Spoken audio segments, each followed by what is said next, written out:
Buenas noches amigos, estamos en un nuevo programa del Club Cuántico. Hoy día tenemos como invitado al Dr. Wolfgang Kleemann de la Iowa State University, Estados Unidos, y vamos a conversar sobre matemáticas. Wolfgang estuvo en el Congreso de Matemáticas Capricornio hace 30 días, tratando sus temas específicos en matemáticas, y hoy día vamos a conversar precisamente de eso. Wolfgang, tú trabajas en teoría de control y análisis estocástico. Nos gustaría que nos explicaras un poquito en qué consiste la teoría del control y qué es el análisis estocástico. Entonces, empezamos con un sistema que vive en el mundo real, como que trabajo yo, es sistemas redes de electricidad, ¿no? Entonces, ¿qué pasa? Tienes una descripción de la matemática de estos sistemas, y estos sistemas son... primero son sistemas no lineales, y entonces ¿qué queremos es que estos funcionan, tal que hay electricidad, tal que puedes usar tu máquina, tu luz y todas estas cosas. Entonces empezamos modelando un sistema usando métodos de matemática. Por ejemplo, ecuaciones diferenciales, en que sabemos cómo cuando cambia el sistema, cómo funciona la dinámica del sistema. Eso es el primero. Pero siempre en estos sistemas de la realidad hay dos cosas más, la dinámica más dos cosas. Una cosa es la perturbación. Siempre hay algo, ¿no? Algo externo al algo sistema. Externo. Día pensamos sobre una red de electricidad. ¿Qué pasa entonces? Hay gente, consumidores, que hacen algo. Por ejemplo, usan su luz o usan su aire acondicionado. La gente que organizan esta red no saben cuándo tú vas a usar tu luz, ¿no? Entonces ellos tienen que producir y manejar un sistema que todavía funciona si tú haces algo que ellos no saben. Entonces hay miles de personas acá en Chile que usan electricidad, hay miles de compañías que lo usan, y el problema entonces es de producir algo, de construir un sistema que pueda funcionar bien con todas estas cosas. Todas estas perturbaciones externas que pueden producirse en un momento determinado. Exacto. ¿Y cómo lo hacen? Bueno, la idea es de control. Entonces, ¿qué hacemos? Son básicamente dos cosas. Una es un control a muy corto plazo. Estos son parámetros del sistema que podemos cambiar como de un segundo al otro. Entonces medimos qué pasa en el sistema, miramos si tú usas tu luz o no, y entonces ¿qué hacemos? Es construimos un control que ajusta el comportamiento del sistema tal que tú puedes usar tu luz. Okay. En sistemas de electricidad esto no funciona, porque estas son máquinas grandes, enormes, y no puedes cambiarlo todos los días. Entonces en estos hay parámetros que se puede controlar, pero solamente en el sentido que puedes poner este parámetro en un valor específico, y este entonces queda para un mes, para un año, algo así. Entonces estas dos cosas. Pero sin control es difícil de ajustar un sistema a la perturbación de la... Me siento culpable, Wolfgang, porque No, resulta por que en favor. invierno yo dejo mi estufa prendida y me doy cuenta que produzco perturbaciones en el sistema eléctrico nacional. Wolfgang, respecto a este tema, por ejemplo, yo recuerdo que alguna vez se trató este asunto de las energías renovables y de el viento para hacer uso de estos molinos, no recuerdo cómo se llaman, para producir energía. ¿Esto es viable desde tu punto de vista general? Puede que no seas un experto en esto, pero ¿es viable para redes enormes? ¿Tiene sentido? Sí, desde el punto de vista de la dinámica de estas redes. La dinámica es muy importante, porque si la dinámica no es estable, en otras palabras, si hay pequeñas perturbaciones y el sistema todavía funciona en el estado de operación, si el sistema va afuera, obviamente no se puede usar. Entonces la dinámica es como la base de todas estas cosas.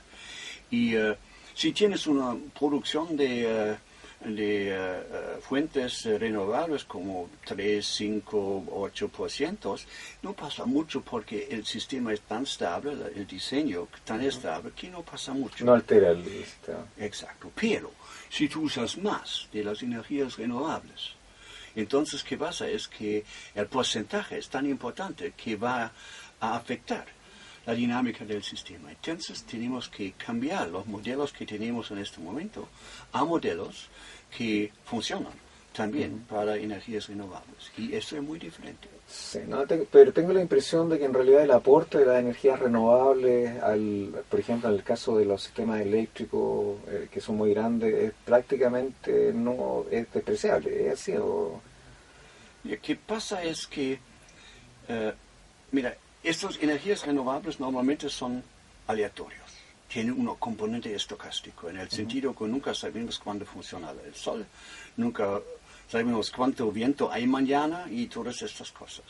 Entonces, de verdad, hay alguna gente que dice que es muy difícil de usar un porcentaje interesante, importante de este tipo de energía.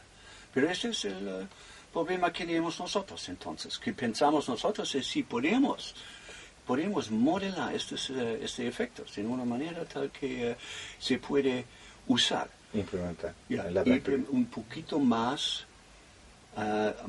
porcentaje de estas energías.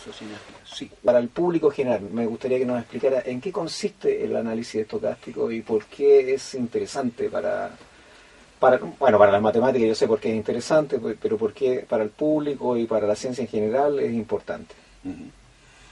Mira, análisis estocástico dice que no solamente podemos comprender que es como el comportamiento de un sistema en el promedio, pero sabemos las variaciones en el tiempo.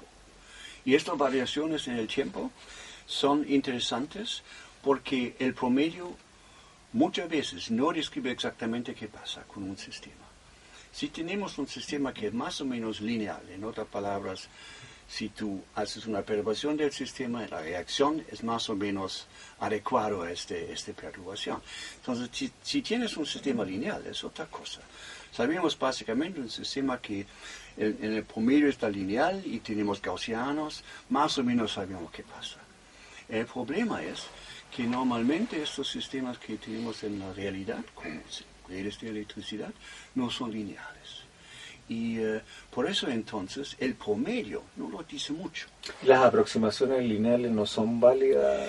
A veces sí, a veces no. Depende de qué tipo de estocasticidad tienes, ¿no? Por ejemplo, sistemas eléctricos, si tienes solamente la perturbación de los consumidores, que tú haces con tu luz. Sí, culpable. Sí, yo sé. En este caso, sí. No valen métodos lineales. ¿Y por qué? Porque esta perturbación que tú haces cambia el punto de operación. Entonces no puedes guardar el punto de operación, cambia. Y por eso este cambio te da un aspecto del sistema que es totalmente diferente que antes. Wolfgang, estuvimos conversando un poquito antes del programa y lo conversamos en el Congreso de este problema que tiene la educación en materia de matemáticas, que aparentemente no solamente es en Chile, sino que es en el mundo completo, lo que no es contemporáneo. Y es el déficit sobre todo en la enseñanza media antes de entrar a la universidad de los alumnos en materia de matemáticas. Y yo te comentaba esta carta, este trabajo que escribió Arnold en algún momento, un matemático muy conocido para que el público lo sepa, ya fallecido, y que se refería a la aplicación de nuevas políticas educacionales en ruso respecto de las matemáticas, en donde empezaron a sacarse las demostraciones del currículum. ¿Qué pasa en Estados Unidos en esta materia, Wolfgang? Tenemos algunas ideas que son muy similares como son las ideas acá. Y eso es entonces, si piensan como país podemos sobrevivir en el mercado mundial solamente si podemos construir y diseñar cosas nuevas. Entonces, siempre continuar con las cosas que sabemos no es suficiente porque solamente la construcción de cosas, las fábricas que hacen este tipo de cosas, se puede hacer más barato en otros lados. Entonces, pero es muy, muy similar, pienso, acá en Chile. Entonces, ¿qué pasa? Es que tenemos que preparar muchos jóvenes para ideas nuevas, para algo que es interesante, para algo que todavía no existe, para máquinas nuevas, para ideas nuevas, todo esto. ¿Y cómo lo hacen esto? Todo esto funciona en un ambiente de numérica y de matemática. Es importante la física, la ingeniería, pero al final todos estos modelos son de matemática y de numérica. Entonces la idea es de preparar más jóvenes para que saben mucho sobre matemática y pueden usar este conocimiento para diseñar cosas nuevas. Quizás el instrumento, la matemática, es el instrumento del ser humano que lo diferencia del resto de los animales. Cuando el hombre aprende a contar, tiene una herramienta que es fundamental, una extensión del brazo que le permite crear cosas nuevas, herramientas nuevas y más sofisticadas, cosa que no hacen el resto. Y además, es un comentario del conductor del programa, la estructura misma de la matemática hace a la gente muy crítica respecto de las ideas y respecto del análisis que tiene que hacer de las situaciones externas. ¿Es así, Wolfgang? Sí, exactamente, es así. Y la cosa entonces es que tenemos que preparar más jóvenes para más matemática. ¿Por qué se restringen entonces los programas de matemática? ¿Por qué ya la demostración no es un elemento fundamental? Fíjate que quiero no equivocarme, se le enseña mucho menos geometría, por ejemplo, a los jóvenes en la enseñanza media, en la enseñanza básica, y por lo tanto hay un déficit cuando llegan a las universidades o a los institutos de educación superior. Institución de educación superior, prácticamente hay que enseñarles de nuevo la matemática porque no tienen idea. ¿Es el mismo fenómeno? ¿Esto es un fenómeno mundial o solo nos afecta a nosotros? No, es un fenómeno, no es totalmente... Las declaraciones son mías, así que si alguien quiere demandarme, por favor que lo haga. No, pero eso pasa en muchos países, particularmente pasa en estos países en que piensan que tienen que educar más gente en matemática, pero los jóvenes es muy difícil la matemática para ellos, y entonces disminuyen la parte de la matemática. Entonces piensan que es más preparación para la universidad, para el college, con menos matemática es la única manera de interesar más gente en matemática. Obviamente es una contradicción, ¿no? Y entonces en muchos países no funciona bien, como en Chile, como en Estados Unidos. Esto se llama mal de muchos, consuelo de tontos. ¿Hay salida a este problema, Wolfgang? ¿Tú crees que hay alguna manera de resolverlo? ¿Cómo es el sistema en estos momentos? Me estabas explicando en la pausa musical que tienen que, igual que nosotros, repreparar a los alumnos en la universidad respecto de sus deficiencias que traen. Exacto. Lo que hacemos en este momento es que hay más y más estudiantes que entran a la universidad sin preparación, que necesitan matemática. Entonces, ¿qué hacemos nosotros? Es que durante el primer año de la universidad enseñamos matemática de la matemática del colegio. Y esa es la única manera en que yo puedo empezar, que puede funcionar el alto nivel. Pero Wolfgang, ¿eso da resultado finalmente, agregarle estos cursos, los alumnos salen igual de preparados? Porque uno supone que enseñar las matemáticas tampoco es una cosa que toma su tiempo, y por lo tanto debería estar repartido en una cantidad de años razonable. Entonces, resolver el problema en un semestre o en 2 semestres debe ser tan complicado para ustedes como para nosotros.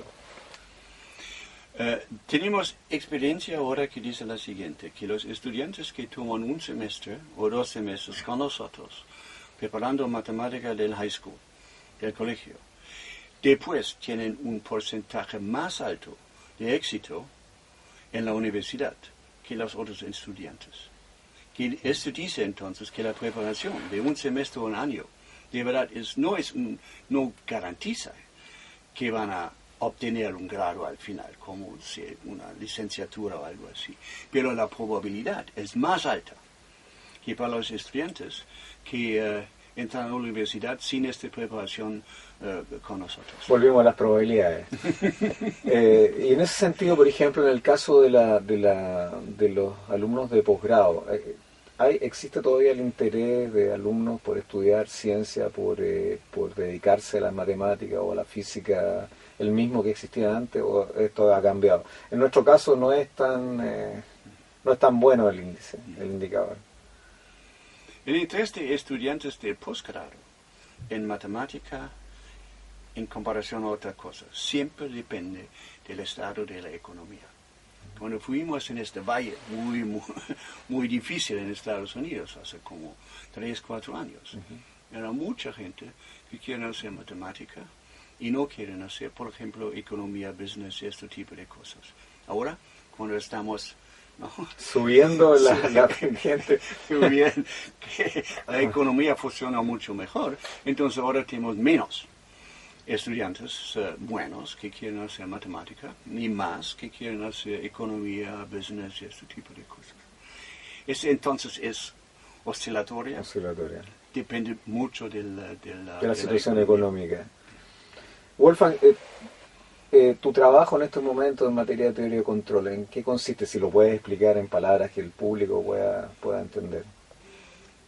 Sí, que hacemos en este momento, trabajando con algunos colegas acá en Chile, también en Estados Unidos, es de desarrollar un método de diseño de estos redes de potencia, tal que funcionan bien con estas fuentes de electricidad que son renovables. Por ejemplo, parques de eólicos, por ejemplo, parques en el mar, este tipo de cosas.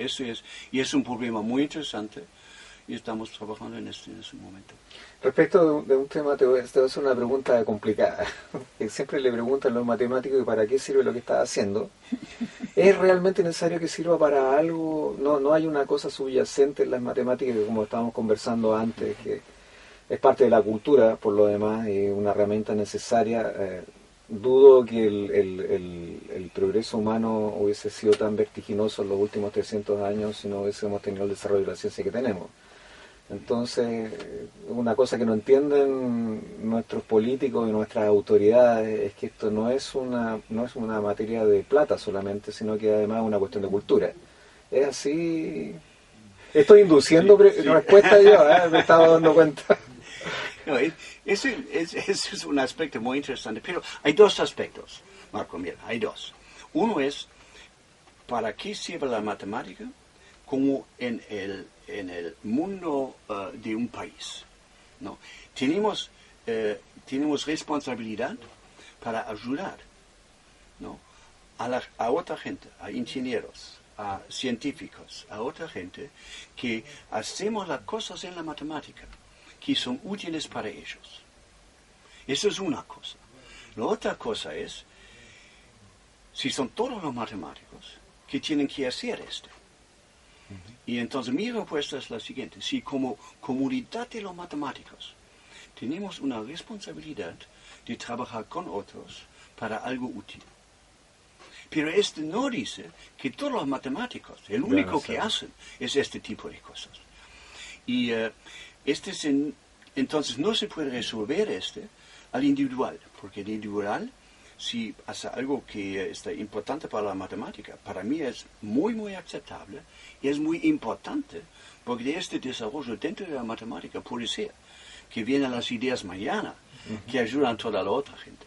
Entonces, no se puede resolver al nivel de individuo, no estos días al nivel de un departamento de matemática, porque normalmente no tenemos en un departamento de matemática suficientes matemáticos para todas estas cosas.